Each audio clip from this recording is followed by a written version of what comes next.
नमस्कार, सरिताच्या स्वयंपाकघरात म्हणजेच आपल्या सरिताज किचनमध्ये आज आपण करणार आहोत अंडा पुलाव गॅसचा वापर न करता। कारण यासाठी आपण वापरणार आहोत फाबरचा 1.8 लिटरचा सिडनी राईस कुकर, ज्यामध्ये आपण फक्त भातच नाही तर बराच स्वयंपाक करू शकतो।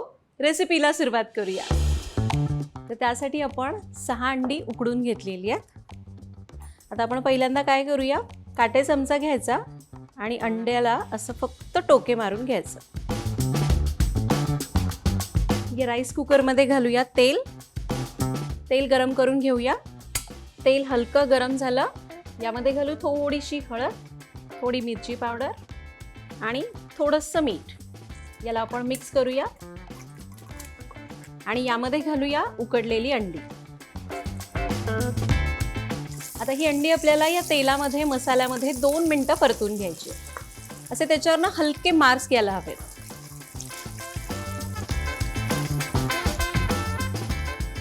आणि हे बघा, आणि 1-2 मिनिटांनी बघा अंड्यावर असे छान डाग आलेले आहेत, हलके हलके तांबूस रंगाचे। अंडी बाहेर काढूया।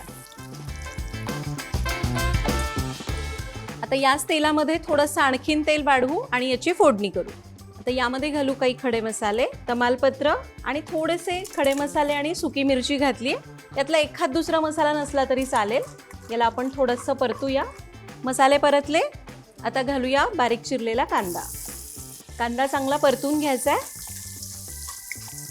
आता यामध्ये घालूया टोमॅटो, काही मसाले घालूया, हळद, मिरची पावडर, धणेपूड, भाजलेल्या जिऱ्याची पूड, 1 ते 2 चमचे आलं लसणाची पेस्ट, थोडीशी बारीक चिरलेली हिरवी मिरची आणि कोथिंबीर। आता टोमॅटो आणि बाकीचे सगळे मसाले चांगले परतून घ्यायचे आणि सगळे फ्लेवर्स त्या टोमॅटोमध्ये मस्त उतरतील।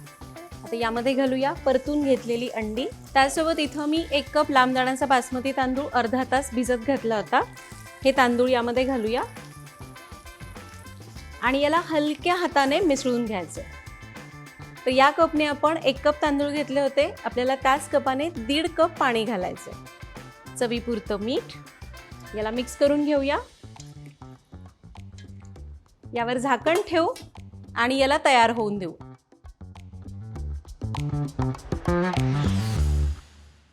वाव, परफेक्ट एग पुलाव तयार आहे। मस्त दिसतोय ना? भात सुद्धा अगदी परफेक्ट शिजलेला आहे। एकूण एक शीत मस्त शिजलेलं आहे, छान असं तयार झालंय। टेस्ट करते। अप्रतिम अंडा पुलाव तयार झालेला आहे। आणि हा एग पुलाव करण्यासाठी आज आपण वापरला फाबरचा 1.8 लिटरचा सिडनी राईस कुकर, ज्याची शॉपिंग लिंक डिस्क्रिप्शन बॉक्समध्ये दिलेली आहे। भेटूया पुढच्या भागात। धन्यवाद।